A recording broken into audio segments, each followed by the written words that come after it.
Hello and welcome to the first edition of Token Games Podcast, That 2020 Vision. I'm going to miss saying that when I can't in 2021. I'm your host and sometimes referee, Zach Stat Pearson, and today I'm joined by the officer of 9,000 2021, a one, Matthew Cops. Hey, how you doing? So how was your New Year's / Christmas and or possibly Hanukkah, because I don't know what the fuck you celebrate? Christmas and New Year's was pretty nice, actually. Spent a day with a Jewish friend of mine. I think it was like 2 days after Christmas for Hanukkah. It was an interesting experience. Got slightly drunk each of the parties. But hey, good stuff. 8 crazy nights of presents, those lucky chosen bastards. All right, and as far as me, well, my Christmas was weird because my Christmas technically didn't really start till the 26th. So, yeah, long story short, I fell asleep on Christmas, and luckily not too many people were mad at me. My mother came over and visited, and we watched the Eddie Murphy Saturday Night Live Christmas special. And we made some traditional holiday type stuff, some apple pie type stuff. Well, it wasn't a pie, but it involved apple. And yeah, gifts got exchanged. Texted people, called family members, told them, you know, the usuals. And yeah, it was just 24 hours late for me. So I guess technically it wasn't a bad Christmas. I enjoyed my sleep. All right. So topic 1. What games are you most looking forward to in 2020 besides Final Fantasy fucking 7 Remake? Because everyone wants to say that and it goes without saying. Topic 2. What cool tech or new electronic devices or accessories do you think will happen in the near future or in 2020? Yes, I spelled it weird on purpose. Video games have officially surpassed all forms of entertainment media in profit. What do you think would have to happen for other forms of entertainment to catch up to video games? Yes, we did already ask that question. However, it was 2 years ago and it was with different people. And I guess that's topic 3. Topic 3. What show do you think needs to be revived or rebooted? So yeah, you would just change the numbering or whatever, I guess, later. And topic 4, your most anticipated movie of 2020. All right, officer, go ahead and get us started.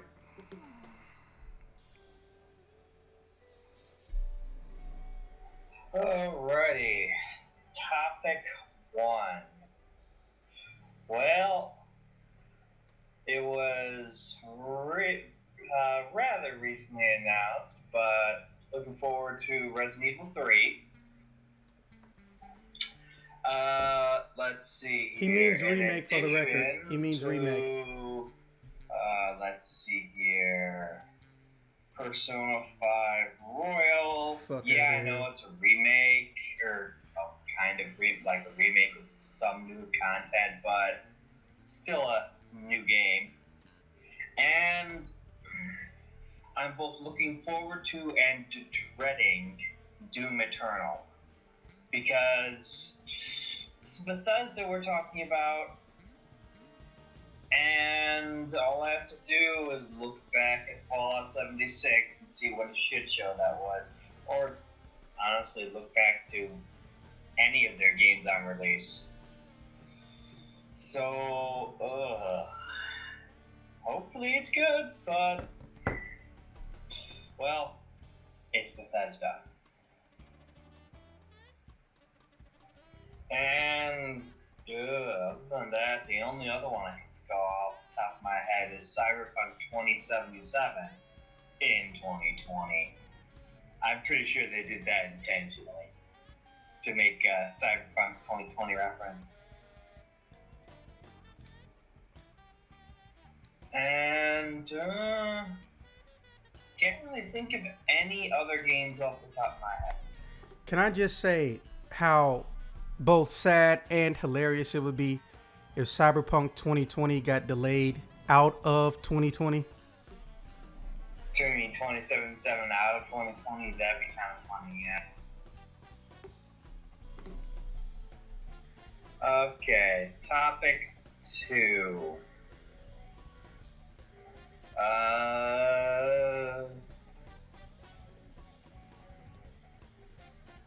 I'm not sure, really. Maybe...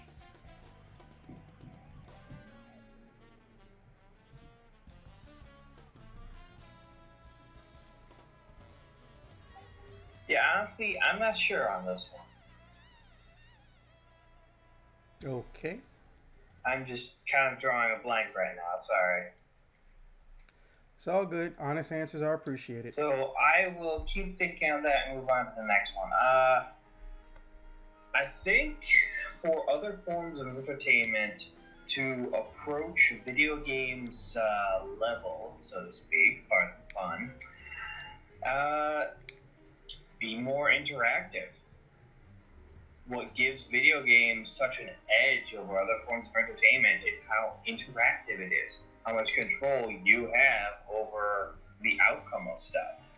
So, yeah, they just be more interactive, and I think in that case, then they might have a chance of catching up somewhat, but I'm not sure they'll ever completely surpass it. And for some other forms of media, adding more interactivity might not really be viable.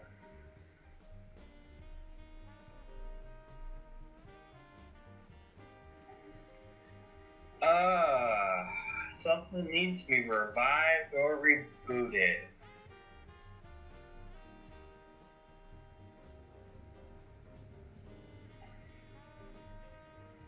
I could think of a few old shows from Cartoon Network.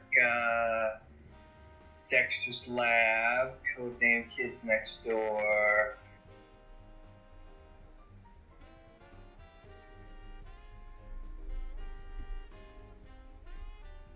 And, oh, yeah, you know, maybe, X-Men getting a new animated series. Oh, fuck yes. Okay, 2020 movies.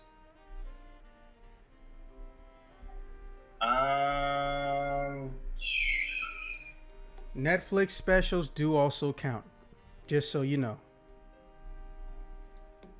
Noted. I hear there's a sequel to Top Gun coming. And yeah, it's kind of fucking weird. Don't get me wrong. I wanted this so bad. Bro, real talk. Me and my dad, because my dad used to fly for Uncle Sam, me and my dad watched that movie at least 100 times. And everything was going perfectly well. Until Tom Cruise decided, hey, I want to really learn to fly a plane this time. So production has been delayed so he can learn how to fly a fucking jet. You can't do it after the movie? Yeah, that's pretty stupid. But, while I have mixed opinions on Tom Cruise, I've always been a fan of flying and the like. Let's see here. Other than that, Sonic the Hedgehog. If only because they actually listened to people and they changed the character design. It's still probably not going to be too good of a movie, but hopefully it'll be at least okay.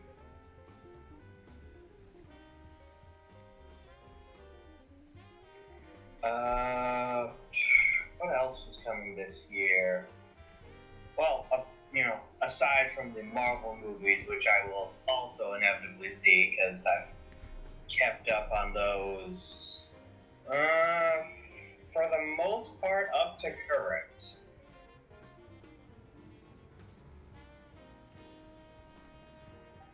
What the hell else was coming out?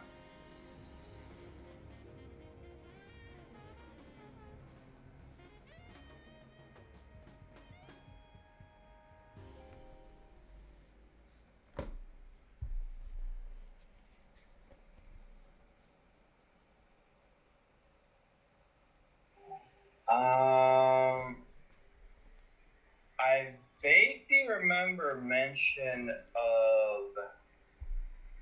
that that there was going to be that new Ghostbusters movie coming out. I think it was this year. Can you I would get a hard confirm on that because last I heard, even if there is a new Ghostbusters movie, none of the previous female shit is happening with that, or rather, yeah, it's got nothing to do with that. Yeah, get a confirmation on that because all I've heard is rumors, but I haven't seen anything concrete. Oh, and for those 0.3 people that listen to these things, we do not hate women. In fact, we've been trying to get women on the podcast to stay consistently for at least 2 years now. Long story short, folks, not to bore you with it, but the way it's been explained to me is that they end up saying that they learn to hate their own voice, which I can't make someone not hate their voice or even care how their voice sounds. That seems very, very ingrained in someone when they hate their voice. I can't just fix that overnight. And the other reason just being almost every woman we had is also a parent, so life stuff got in the way based on our recording times and whatnot. But yeah, if there's any women who play video games and are interested in pop culture and they can handle differences of opinion and not be a dick about it, and you can curse, feel free to, pop into the podcast or just say you're interested. I'm down to try anybody once. That sounded wrong, but you know what I meant. Continue. That sounded real wrong. Fuck you. Alright, but looks like, according to Rotten Tomatoes there at least, yeah, it seems it is this year, June 10th. Huh. Let's see here. Oh yeah, that Monster Hunter movie directed by that Paul W.S. Anderson is coming out. I'm looking forward to seeing what kind of train wreck we're gonna get for that. Don't give that man your money. I don't plan to. Good. The best way to watch a shitty movie is... you know what? Actually, I'll mention that. I know what you mean, but yeah, let's not technically promote that kind of thing. Even though we do, if it's a Paul W.S. Anderson movie. And I want to say that movie for Uncharted is also coming out in rather late 2020.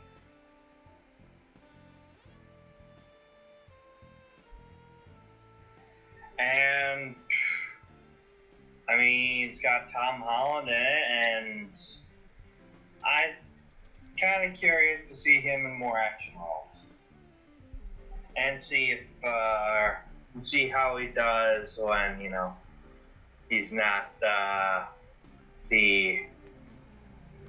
what was the line? Whatever. When he's not Spider-Man. I was trying to think of the nickname Spider-Man called himself, but I couldn't remember it. And you talking about the Peter Tingle? What? No. Friendly Neighborhood Spider-Man. Motherfucker. Are you serious? How the fuck do you forget that? What is my intro every single episode for 3 years? Yeah, whatever. And wow. Other than that, fuck you forget that shit. I want to say also late in 2020 is, of all things, I mean, honestly, I didn't see this coming. Coming to America, getting a sequel.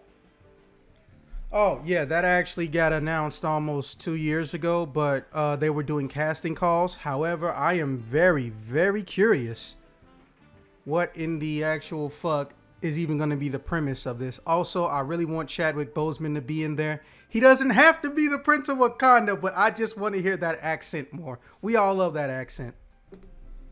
Yeah. It'd be pretty nice to see him in that, yeah. Now, back to topic 2. Maybe, like,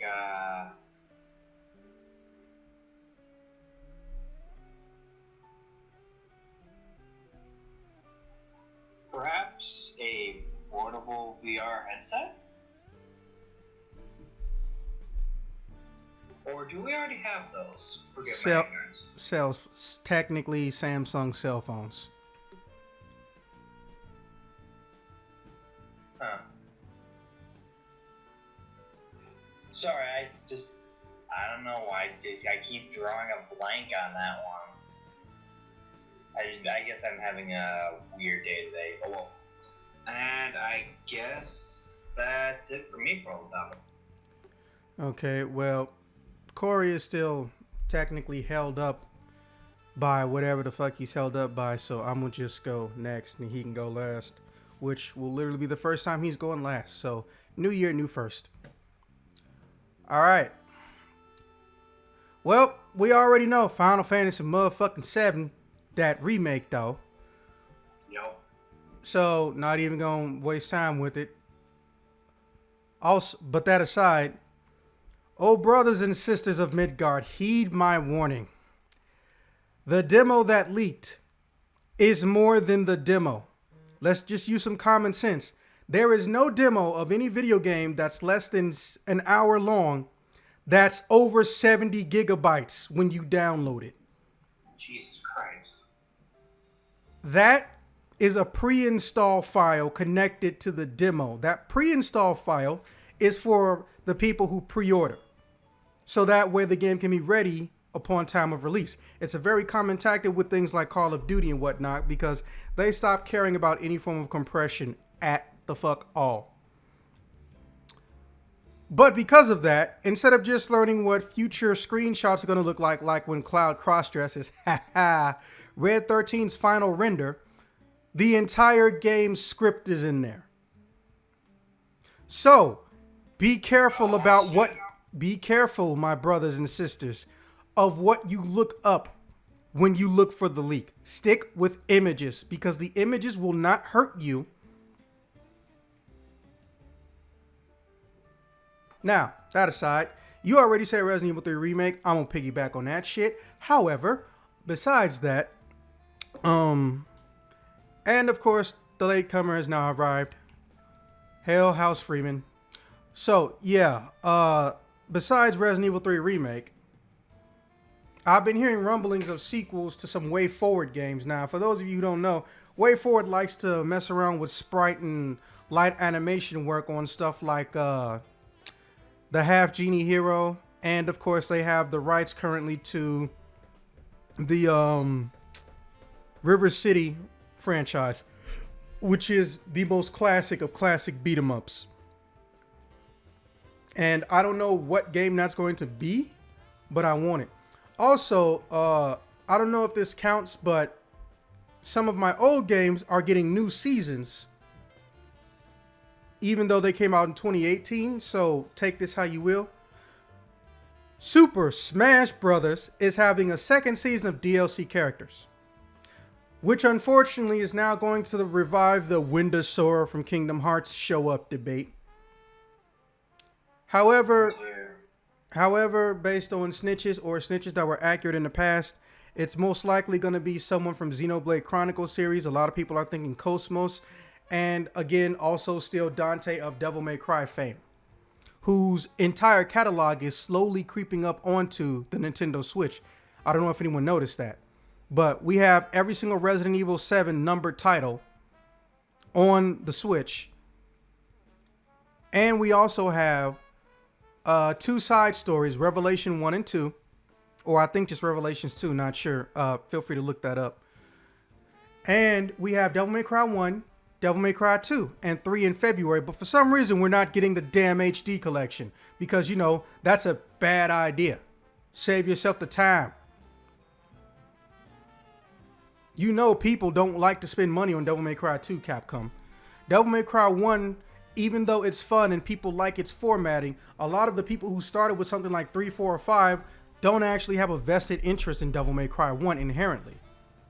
So you save a lot of time and energy and manpower by just putting out the HD collection. In fact, they went and redid the HD collection for PlayStation 4. So the HD collection on the PlayStation 4 includes Devil May Cry 4 Special Edition. Yeah. That means that Devil May Cry 3 has now by itself transcended 3 generations. It's a beautiful sight. Do I think it's better than 5? Kinda. But to be fair, there are hardware limitations that the PS2 could not overcome. So, for the sake of fairness, I'll say that 3 still feels better than 4, but not necessarily 5. But that's another matter. Other than that, well, there is a rumor that the next Horizon Zero Dawn game is coming out. I want that so bad. Oh, I want that so bad. Season 3 of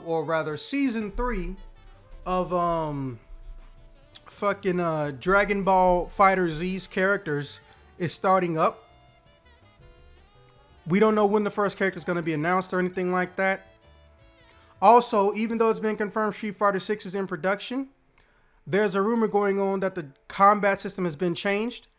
And since, you know, we still don't have a word on a Marvel versus Capcom or a Tekken versus Street Fighter or something along those lines, hey, I'll take what I can get. However, if it plays like Street Fighter 5, I'm out.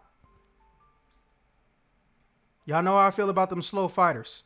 I don't hate them. I understand their value and what they do and bring to the table, but I don't enjoy them as much. But chalk it up to me never really understanding them when I was little, and by the time I could get good, I was playing Marvel vs. Capcom stuff. And other than that, oh yeah, Bayonetta 3.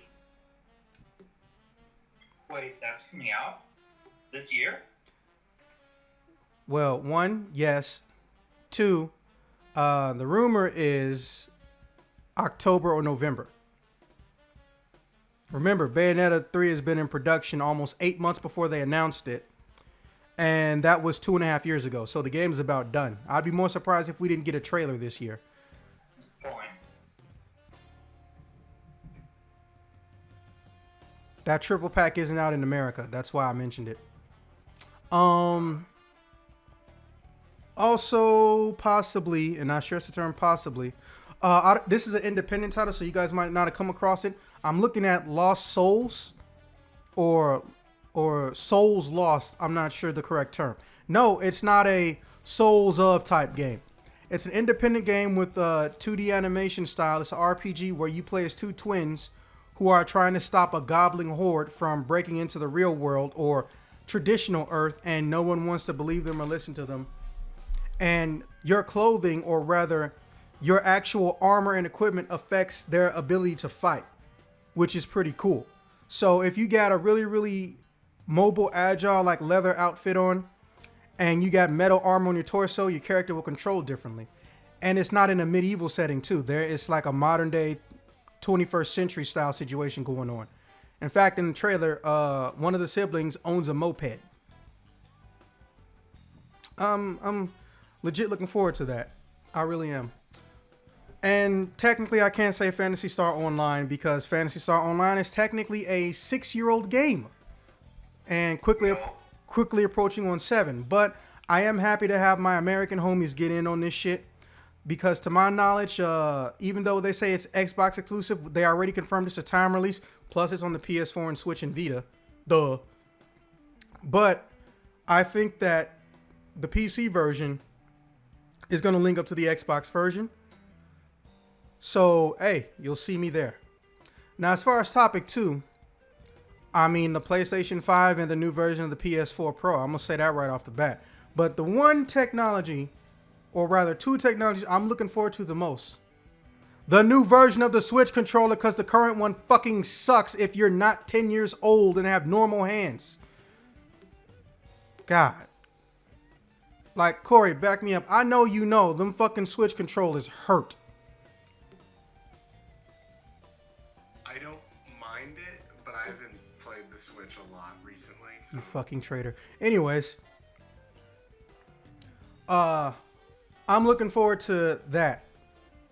Because, first and foremost, not only did they factor in ergonomics, it seems like they understand that button placement and small buttons benefit nobody of a normal or a more traditional adult size. Now, the height rankings haven't been measured in a very long time. We still don't know what nation has the most tallest people. We know what ethnicity and, shit like that has the most predominantly tall people, as well as who's got the most twins. But when it comes to exact height and hand measurements, ain't nobody got that shit. All we know is most people never make it to 6 foot. To this day, most people don't make it to 6 foot. So that means me and Corey are technically legends. Go us. Anyways, so that's one of the ones I'm looking forward to. Now the second thing is, well, I know it's gonna seem a little bit pedantic or just fucking frivolous. I'm looking forward to inkless printers more because they've been making them for 3 years. 3 years. And they're almost never in any commercial. You barely even see a YouTube ad with them. And I'm pretty sure I've never seen a Best Buy carry one. But I think it's time for that shit to, officially start.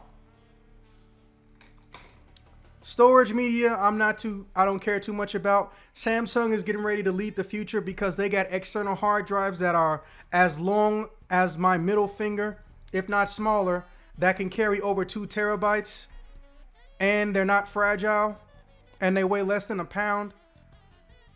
Bruh, it's a wrap.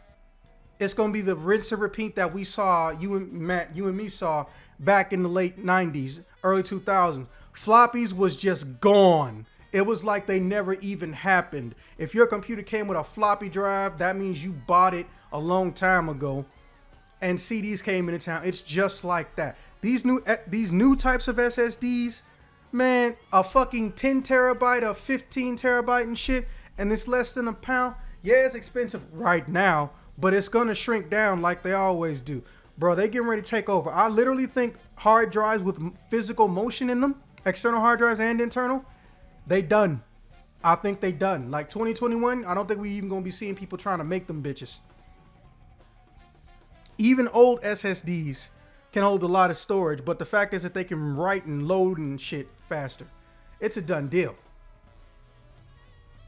But hey, that's just a theory. A technology theory. Thanks for commenting. Now, topic 3. This one's going to sound really, really weird, so let me phrase it right.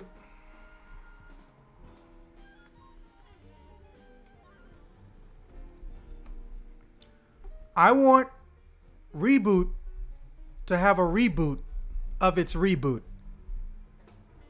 Yes, I told you. So let me give a little bit of context and clarification for you young people, Corey. There was a show that was the first to do pretty much anything involving 3D animation in a cartoon.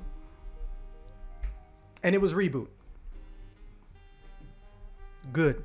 Your parents raised you right. Now, this version of Reboot featured about 4 or 5 characters.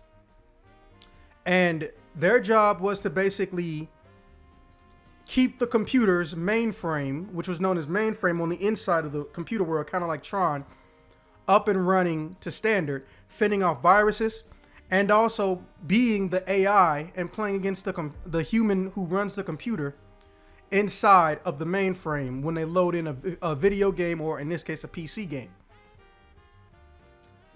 However, when the studio that made it got bought and the show got rebooted, the current executive producer didn't give a fuck about anything, and he just wanted to make his own version of a Saturday morning kids show that he couldn't get on broadcast television, so the shit ended up in Netflix. Completely ignoring all the lore, but still using all the characters and even trying to get their same voice actors, and setting up situations that basically amount to cyberspace Power Rangers, but far inferior. And in fact, even the original characters don't even do or truly have a purpose anymore. Also, it's filled with plot holes. Like from the first fucking episode, it's filled with plot holes. Furthermore, Invader Zim. Now, I'm gonna get into that one because obviously everyone loves that shit. And for those who don't know, the Invader Zim movie, which came out last year, is still on Netflix. What we didn't realize was that Nickelodeon had cut a deal with Netflix to create and produce some of their old shows in a rebooted or a continuation format. But as you noticed, almost none of them were rebooted. They're just continuations. Turn Invader Zim into a fucking show. Please. Fuck yeah, it'd be awesome to get a revival of that. So That's what we are getting. I think we are too, but I'm not really sure. Basically, the deal was that Netflix had exclusive internet distribution and licensing for some of their older stuff, but Netflix was also helping fund some things like Invader Zim. Invader Zim was supposed to be revived twice, but the problem is that Nickelodeon doesn't want to adhere to drawing standards, which a lot of the big companies do. They claim that they love cartoons and that's how they get their money in merchandising and marketing and blah, blah, blah. But a lot of them want to be super cheap with the funding when it comes to the actual show. If you notice, I'll say from 2002 to right now, almost every North American cartoon versus a Japanese cartoon is completely digital animation. Whereas with Japanese cartoons, they mix and match all the time. So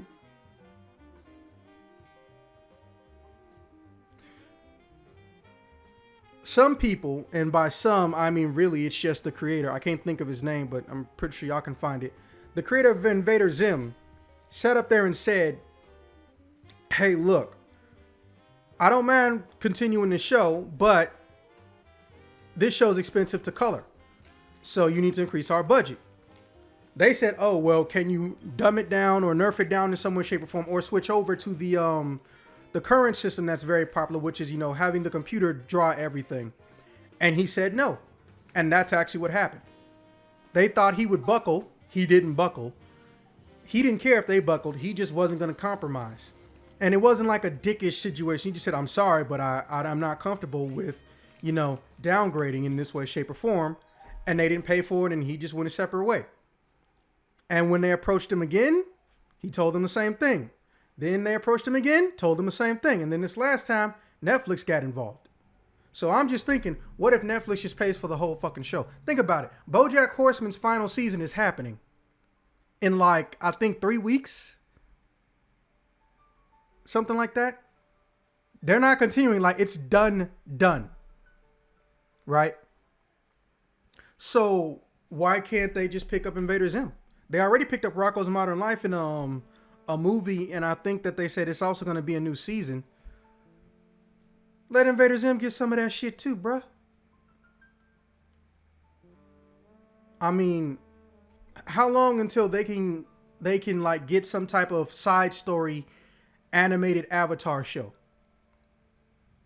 Nickelodeon already doesn't respect Avatar. Or let me rephrase that. Depending on who's running it, Nickelodeon doesn't respect Avatar.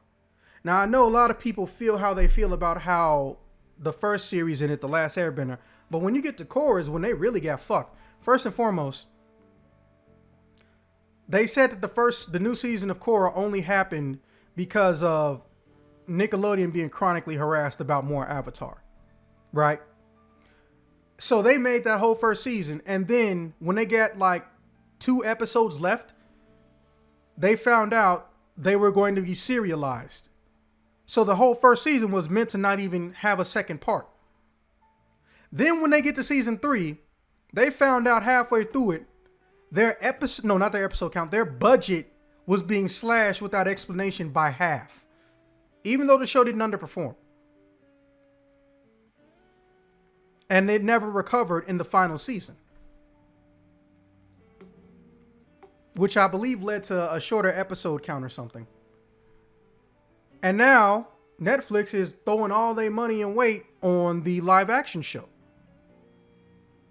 Dude, like seriously, if Netflix basically not bought Nickelodeon, but they merged and they made a conjoined subsidiary, which I know sounds like a weird term, so let me explain it. A conjoined subsidiary is literally fucking a company that owns another company. That's called a subsidiary. Now, a merger is when 2 companies become one. Now, a conjunction or conjoining is when 2 companies own something together, but they're not merged. So I think the correct term for it is a conjunctive subsidiary. I don't have my business dictionary in front of me, and holy shit, I didn't even know there was a business dictionary until like 2017, by the way. Because a lot of business runs on philosophy and just law. But yeah, if they just went in and made an animation studio together, that would be the shit. Because Nickelodeon still has a lot of animators and writers, but also they want to be extremely cheap. And as you know, even though they will have cartoons that are animated the traditional way, you know, they'll still have 2D people who make new animations for the CG team to fuck with. In fact, that's what they did with Star versus Evil. I think that's what that show is called. They actually do have a drawing and animation staff, 2D, but once that's taken care of, it's colored and they're moved around with computers. So, you know, hybridization, but the industry has pretty much been hybridization for animation, or at least it should continue to be, since 1998, damn near. So, yeah, that's mine. Now for topic 4, Well, the Black Widow movie, because like everybody, I'm seeing it just because we all know it should have happened a long ass time ago. Yep. And we all know the only reason they're doing it is because Wonder Woman, and even then that movie was technically mediocre, but it was better than almost everything else Warner Brothers did. So by that standard, it was the shit. Second coming of Christ. Pretty much. And even then, you know, I don't like giving Snyder my money, so I made sure to get a online stream of it. And I don't mean like torrent. I mean like I actually went someplace where you can buy to watch it or pay to watch it or pay to own it. And I watched it that way because I don't like giving fucking Snyder my money. Apparently neither does the industry anymore. But Paul W.S. Anderson can still get a fucking job. Anyways, I'm looking forward to the Eddie Murphy special, because Eddie Murphy's supposed to he's contracted to have 2 specials coming out. I don't know what platforms, but I think one is on Netflix, and I think the other one is Showtime or HBO. And it's another movie. Supposedly either Jet Li or Jackie Chan is doing something. I want to see that. Oh. Yeah. I didn't know that. Yeah. Now I know Ip Man 4 is coming, aka Donnie Yen, but just from the trailer alone, it looks weird and stupid. Not that I hate Ip Man movies, but specifically the 4th one, because the 4th one is a work of fantasy apparently. and supposedly it's trying to demonize North America. But, you know, let's be honest. We've all seen movies where North America is considered shady or, you know, just demonized. But to be fair, they made sense. They're based off of a real issue and situation like Edward Snowden, or it was a terrible reaction to an event, or just trying to find somebody who fucked us up and blah, blah, blah. You know, they're not patriotic, but they're just explaining, hey, shit ain't perfect. But this stuff, like, just off the trailer alone, it feels so fucking lazy. Like, it feels like some Asian person who hates North America, and again, I'm not saying they think this way, but based on the trailer, it feels like some Asian person who hates North America and thinks every possible issue that could ever go down is North America's fault. Sat there and made a trailer that's like, hey, I bet you these North Americans are so stupid. We can insult and make fun of them and release a movie in their country that shits on them and they won't even know it. That's what it feels like. Go look up the Ip Man 4 trailer. It's fucking just lazy. Anyways, I am looking forward to Ip Man, but at the same time, I'm not. You know? So, I thought 3 looked a little iffy. Sorry. No, it's fine. 3's biggest issue was that Mike Tyson had no business being there. Also, I don't know if you noticed or not, but there is a spin-off movie. And they even got a Donnie Yen Fat, you know, that dude who was everywhere and then nowhere all at once.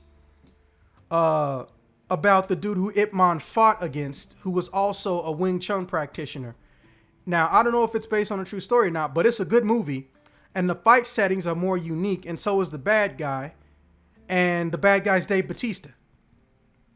But he's not like stupid Dave Bautista. Me smash things even though I not Hulk.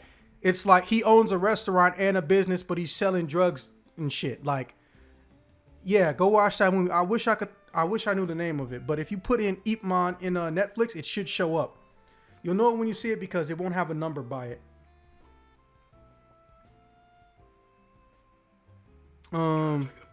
Yeah, it's actually really good. And yeah, those are my most anticipated movies of 2020. And yeah, that's pretty much it. I'll find that movie for you, Corey, but you go ahead and deal with the topics. Okay. By the way, I'm heading off, guys, so... All right, catch you later, bro. Take it easy. Yep. For topic 1, I am looking forward to Final Fantasy VII, as given. Cyberpunk 2077 looks great. What else comes out this? Oh, Resident Evil 3. Is my microphone level good? Am I too loud, too quiet? No. You already know. You and me and Adrian got some of the best audio quality. You're fine. Right. Just make sure you don't lean into it while you're talking. Okay. Topic 2, I couldn't really think of any cool tech that I think will happen in the near future. Y'all kill me. I'm the only one that answered that question. Damn, that's fucked up. I mean, what is it? Hoverboards?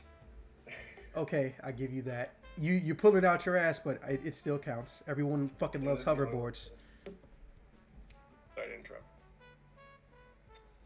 Is there like a in between, like a 2.5 topic where you said the video games have officially surpassed all of them? Yeah, the number system got wrong, but it's matched, so I can't go in and edit it.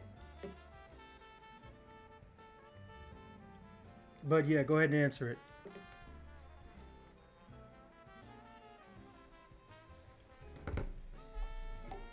I don't know. Make the movie experience more interactive? I can't really tell. I really don't have an answer for this. I feel like I don't watch Black Mirror, but they did a cool thing with the interactive experience on Netflix where you can Bandersnatch. decide where it goes. Yeah, it's called Bandersnatch. Yeah, the Bandersnatch thing. I thought that was a cool way to do media. Like, I mean, like, I guess make more TV shows like that and make it more interesting. But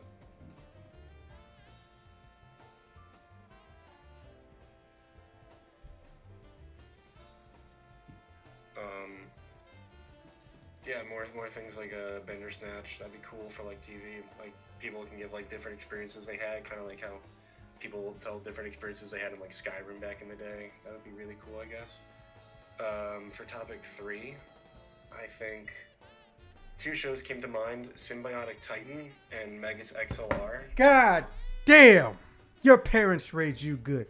You need to give your mom a fucking cookie. Don't fucking make it yourself. Go to Subway and get your mom a fucking seasonal cookie. I fucking loved Megas XLR growing up.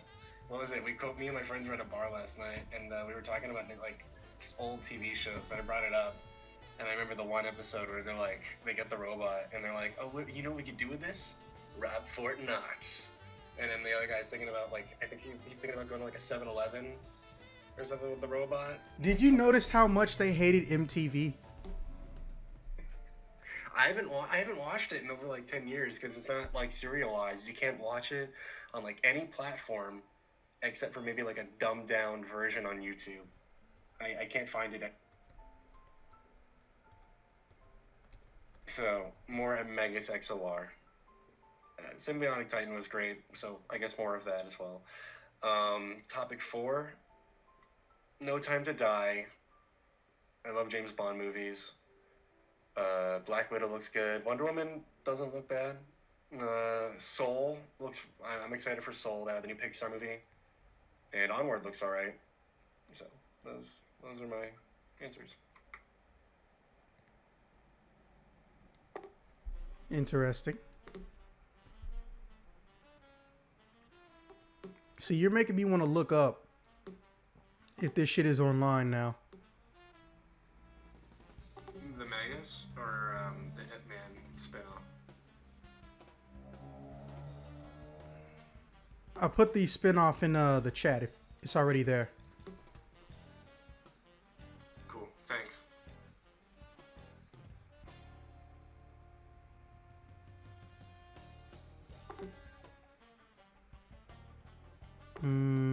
Shit. Yeah. I ain't got nothing. I wonder if... You think Hulu has it? Magus is on anything. Oh, you mean you're talking about the movie, right? No, the show. Oh. I found a video, like there's like a playlist of Megas XLR episodes, and then there's like clips in between. But it seems like there's like 3 episodes on YouTube.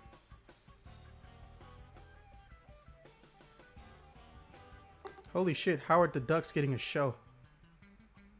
Yeah, by is it the Robot Chicken guys? Or is it the Chris Miller?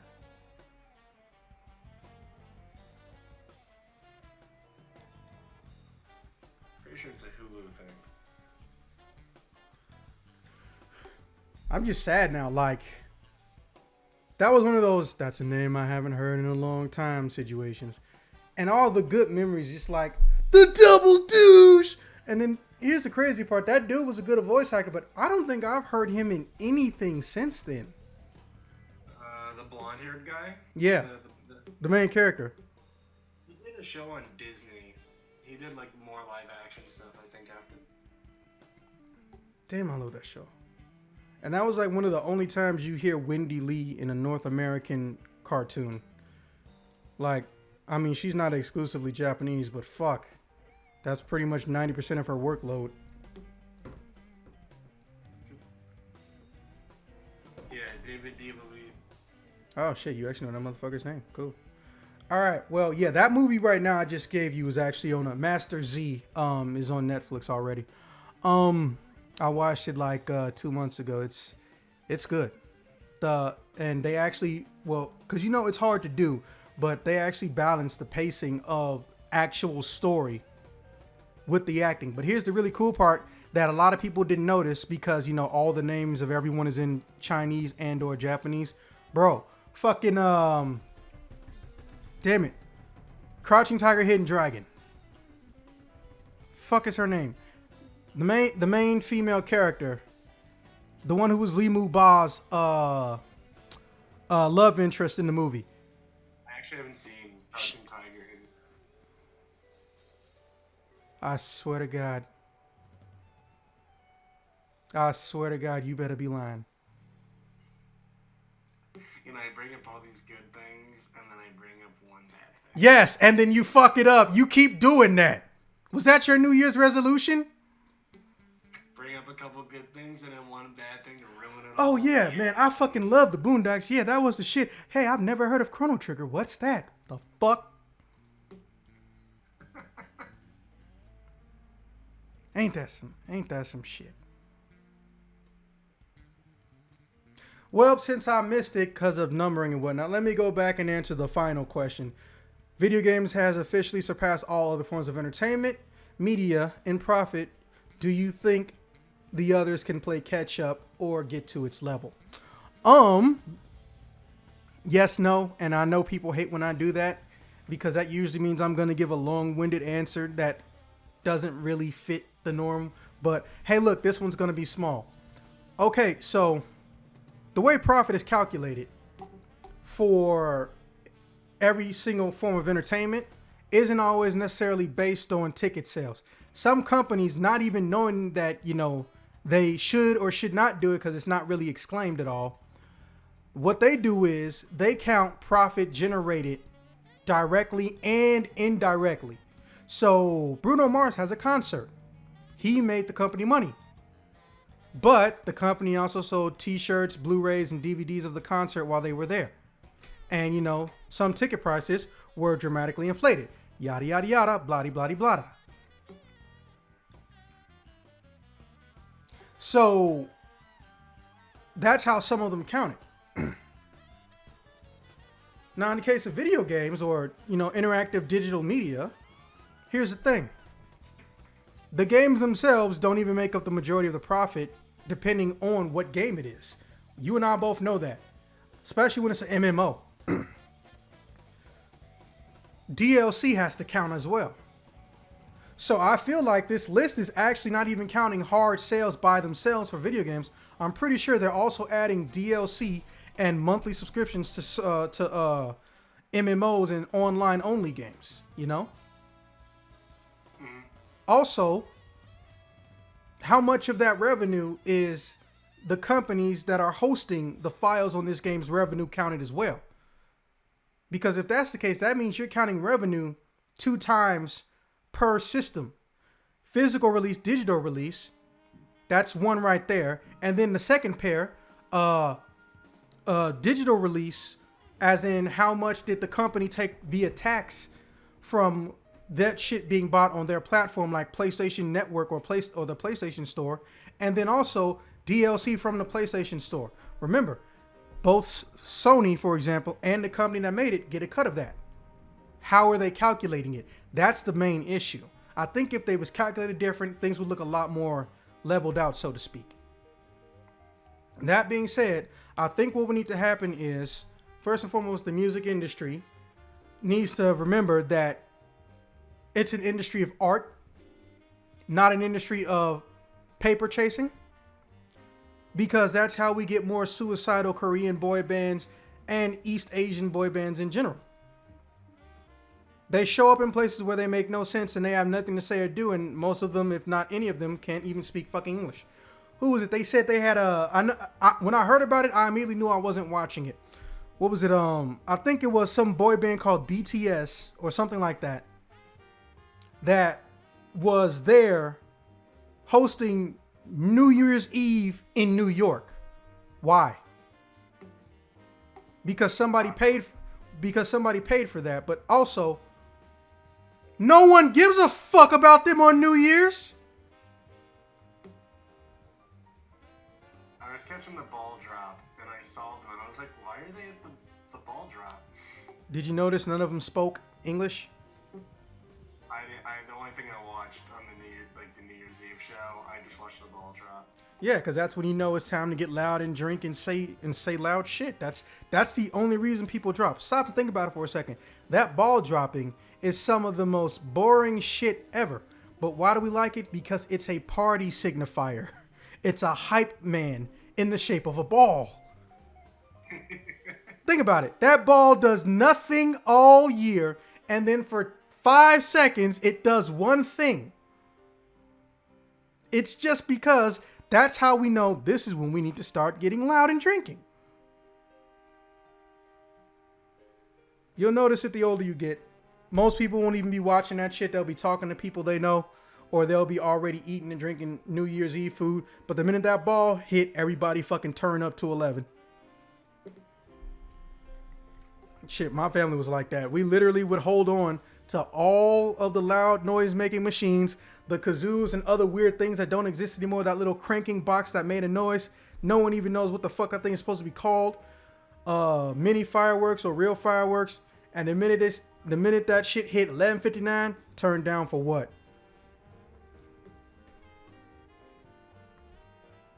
Watch them kids, though. I was definitely trying to get me some of that champagne. Ain't even gonna lie. Ain't even gonna lie.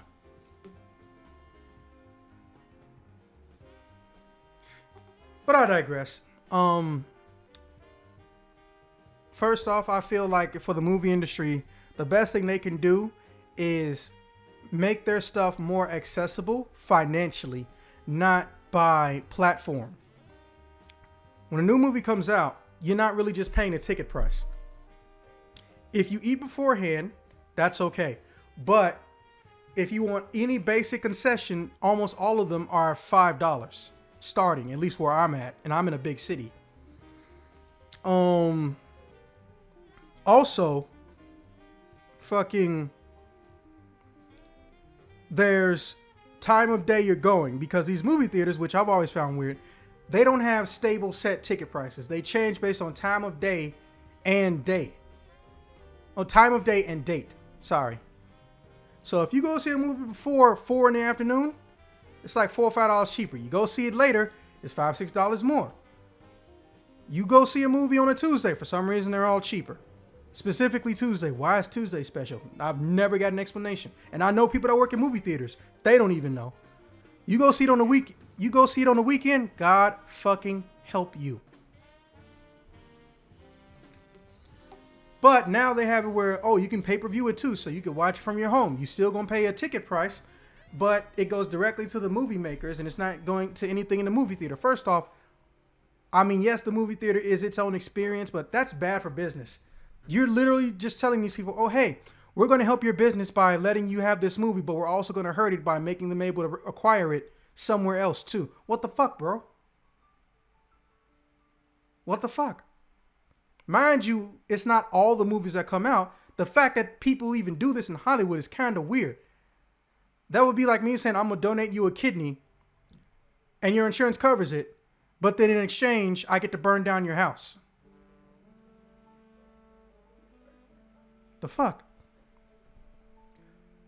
If they set up some type of system where movies can be watched at certain points in times directly from the theaters through some type of online stream instead of the pay-per-view system, we might see a really good resurgence, especially if it's way cheaper.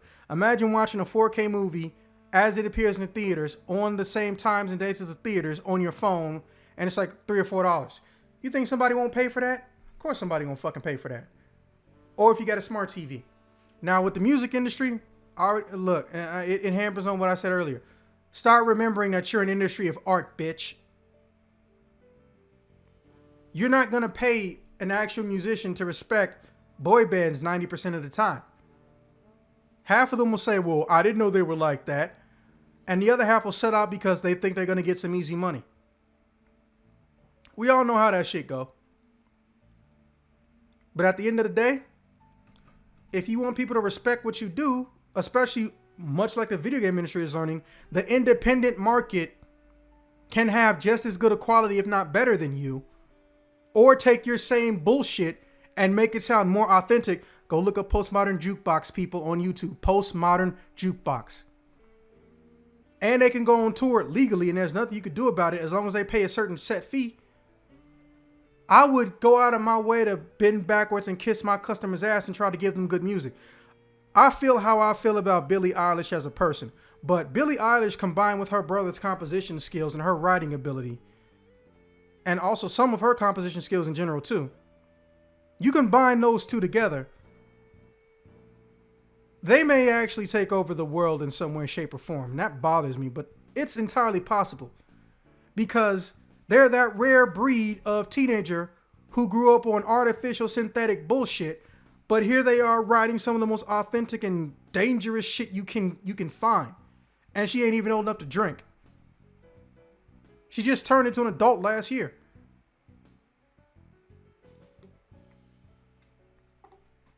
They need to respect their fans. They need to respect their customers and the fans. Artists respect the fans. Musicians respect the fans. Composers respect the fans. The industry don't. They just respect money.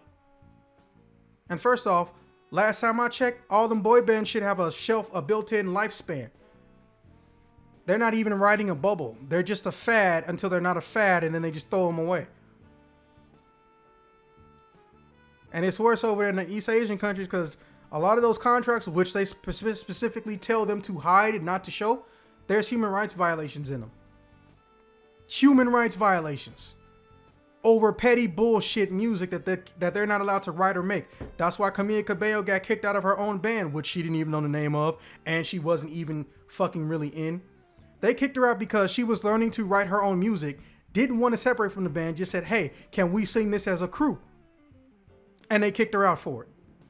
And now she's making millions of dollars by herself. I tell you, mainstream music could die overnight and some people wouldn't even notice because every music, all the old music and independent music, they can't control it, especially since the shit's on the internet now too. And no, just because the internet happened.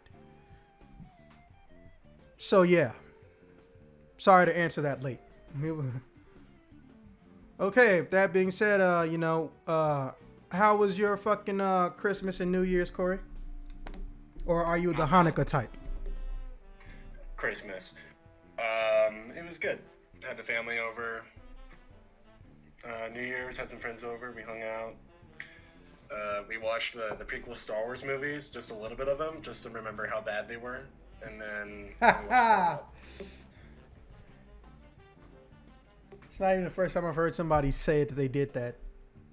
Hell no. I still kind of enjoy Revenge of the Sith a little bit. There's a few good parts of it, but like Attack of the Clones. I love how everyone thinks the shit shines out of George Lucas's ass. Don't get me wrong. I do like that he's donated hundreds of millions or millions of dollars to underprivileged situations. And also, trying to build up, I think he was trying to build up a homeless shelter or some shit. Mainly, supposedly, that was really to piss off his neighbors on the Lucas estate. But also, we all know how that goes. A lot of these rich people do that shit just for a tax write-off. So, it is what it is. But I just like how everyone thinks shit shines out of his ass. But at the same time, y'all the first to talk about when he made shitty movies. So, if shitty movies or shitty plot holes happen before and after George Lucas, then that should tell you from the ground up something inherently is off in Star Wars. I'm not saying Star Wars is bad. It helps people make good decisions in life. Families can bond over that shit. I'll never knock stuff like that. My whole thing is just based off of one thing.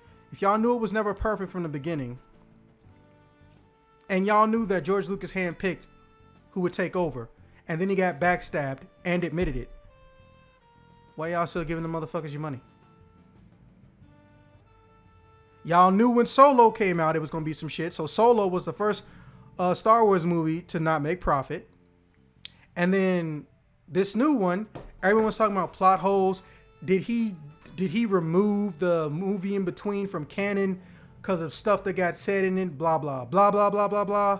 And then they also said that, well, JJ didn't get a lot to work with, or he had very, very limited fucking ability to do what he wanted to do. And if you notice, directors keep leaving on and off Star Wars titles. And they stopped doing we'll have a Star Wars movie once a year bullshit. So look, Star Wars fans, if you still pissed, let me just tell you something real quick. Join the X-Men. We're always hiring.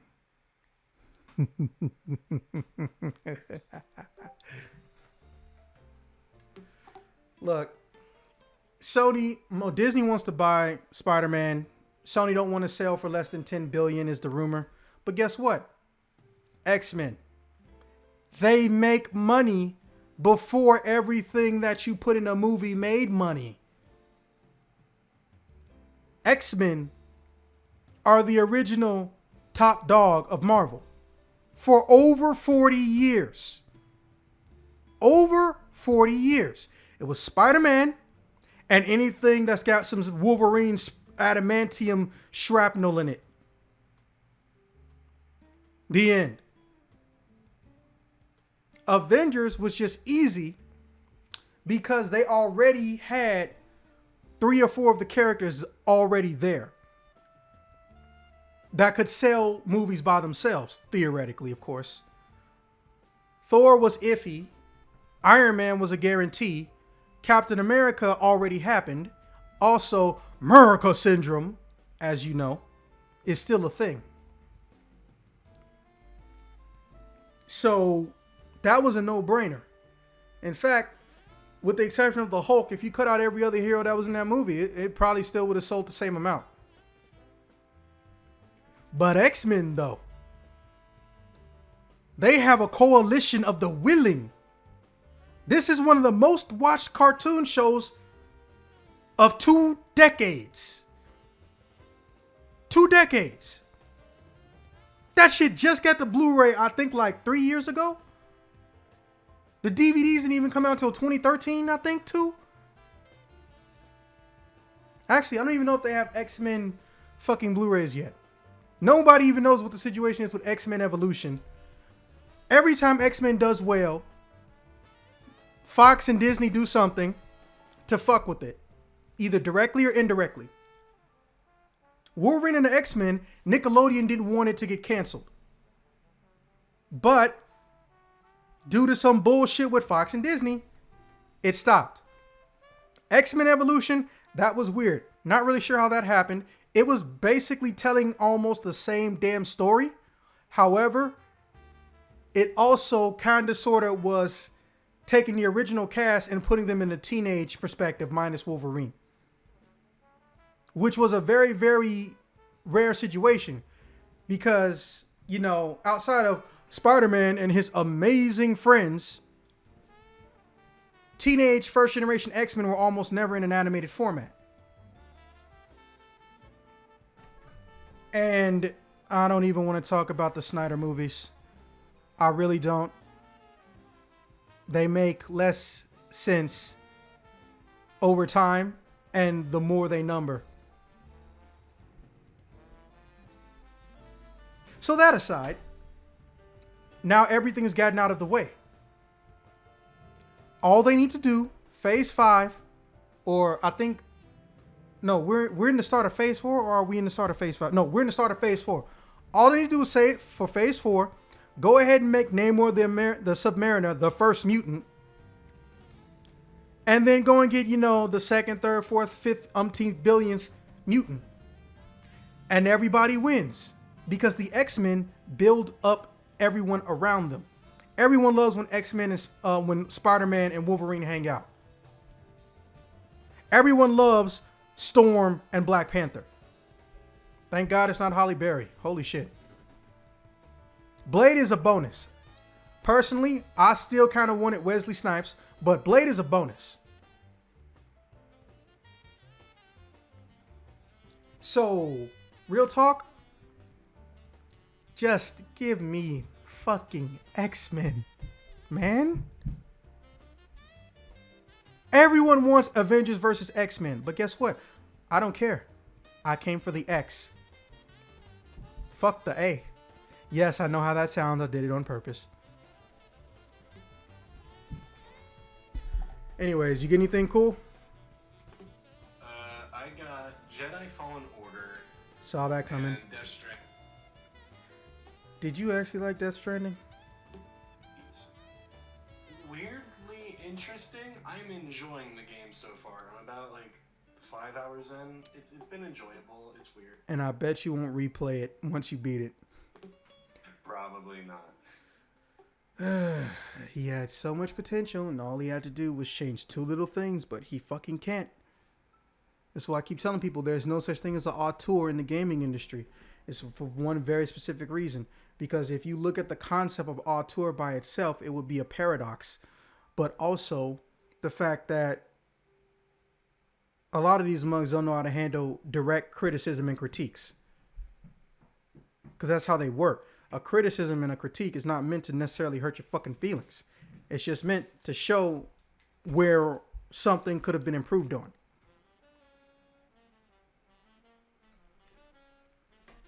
Anyways, you saw the Saturday night Eddie Murphy special, right? I saw the was it Mr. Robinson one? Did you see Saturday Night Live Eddie Murphy? The whole thing. Not the whole thing, just... Dude, it's on Hulu. Go watch it. He's in every single fucking skit. And I don't know why, but Chris Rock and Dave Chappelle were there. And Tracy Morgan. Why not? No. I mean, like, I would love for them to have been in a skit, but they literally just showed up in the first 2-minute opening and didn't do anything. It was weird. Because everyone thought that some shit was going to go down and nothing happened. Dude, here's the best part, though. Okay, so it was Eddie Murphy. He's talking about how he was on Saturday Night Live. Then Dave Chappelle comes up. Everyone cheers. He says something. Then Chris Rock shows up. Everyone cheers. He says something. Right? Then Tracy Morgan shows up. Everyone cheers. He says something. Then a white guy tried to show up. And then he said, I just wanted to say, nah, bruh. Keaton Thompson physically moves him off the stage. And then he shows up, says something, everyone cheers. It was fucking hilarious on so many levels because I know it's not racist, but that's exactly what I was thinking in my head. It was like, bitch, you are not black enough to be on this stage. Somebody get him the fuck out of here. And then Keaton came and got him. It was like they made a joke without making a joke. But yeah, it's on Hulu. Go watch it before I get mad that you haven't seen Crouching Tiger, Hidden Dragon. The movie that won a fucking Emmy. The only East Asian action movie to win a fucking Emmy. Or an Oscar. I can't remember. I think Ip Man 1 or 2 was worthy of an Emmy. Who? Ip Man. Oh, dude, you already know how this shit works. The Oscar So White thing was real. Okay, and we talked about it a long time ago, but here's a brief reminder. People aren't mad that minorities didn't get nominated. People were mad that for the 4th or 5th time, by random chance, the majority of Emmy and Oscar nominated movies had minorities in starring roles, and they didn't nominate them, or they nominated around them. Jada Pinkett Smith's shit it didn't serve a purpose. I don't really give a shit about Jada Pinkett Smith's opinion on the Oscars. Not to mention, first off, her ass ain't been in nothing worth mentioning for close to 20 years. And she couldn't even film the video right. She filmed the video kneeling on the side of a bed corner. Bitch, your husband has millions of dollars, and that's how you film your Oscar So White issue? No. Even and here's one, and one of the nominations would piss everyone off.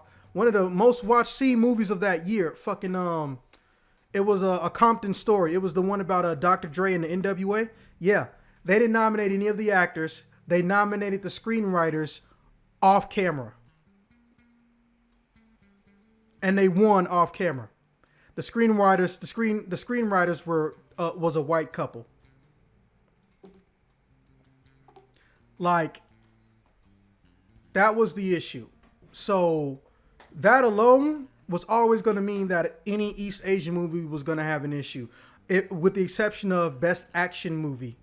And even then, they go out of their way to either A, nominate Jackie Chan and Jet Li films but never let them win it, or B, they give it to films that don't have as good an action and story balance as whatever East Asian film came out that year. Rush Hour was a rarity and an exception. Crouching Tiger, Hidden Dragon was a rarity and exception. Jackie Chan got a Lifetime Achievement Award from the Emmys or the Oscars, even though he said on stage, y'all never let me win anything. Like, and the fact that it took them until 2015 to realize, holy shit, we have 400 people who do and make the review system. And of those 400, 325 are Caucasian. And of those 325, like 280, 300 were Jewish. Again, there's nothing wrong with those people. But that just goes to show you how disillusioned some people are with, or just unaware of how shit is. Almost nobody on that committee was under 40. In fact, most are in their 50s. And the entire process up until, you know, they actually reevaluated themselves was completely by name, and also had you won an Emmy before. So they created a cycle where they automatically disadvantaged everyone who didn't look like them. Because even if they're not racist, and I'll be the first to tell you, I do not believe with any form of people, I do not agree with any form of people who immediately say that everybody in the Oscars and the Emmy situation is racist because they don't nominate them. I think they literally didn't notice because they never learned how. Of course, there are some racists there. Of course, some of them voted for Trump. But I'm saying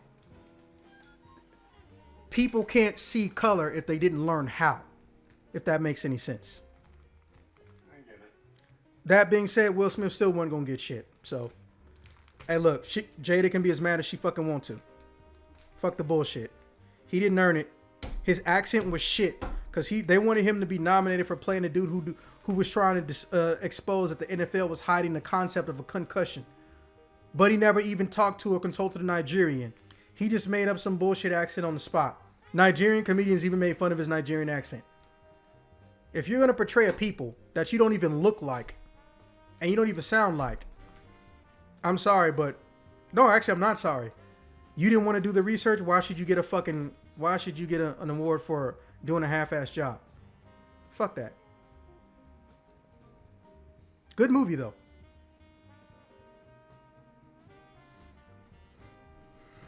Anyways, yeah, so hey, you know, glad to have you back for the first one of the year.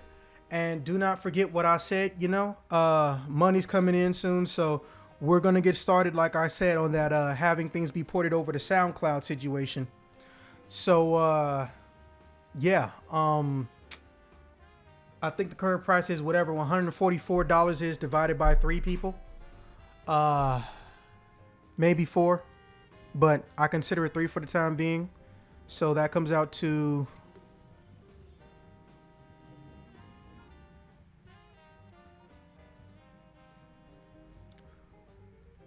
$48 bones, easy peasy between all of us. And we can all upload willfully. And, you know, like I said, we can go back to doing that thing I always wanted to do of, you know, talking about video game character outfits, the ones that are supposed to make sense, at least. All right, with that being said, this has been another exciting episode of Token Games Podcast. I will see you guys when I see you guys.